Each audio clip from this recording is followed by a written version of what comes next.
بسم اللہ الرحمن الرحیم۔ شروع کرتی ہوں اللہ کے نام سے جو بڑا مہربان نہایت رحم کرنے والا ہے۔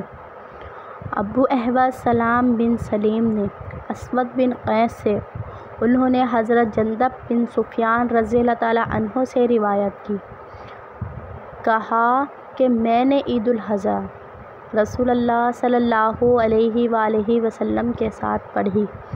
جب آپ لوگوں کے ساتھ نماز ادا کر چکے تو آپ نے دیکھا کچھ بکریاں ذبح ہو چکی تھیں، تو آپ نے فرمایا، جس شخص نے نماز سے پہلے قربانی کی بھیڑ یا بکری ذبح کر لی ہے،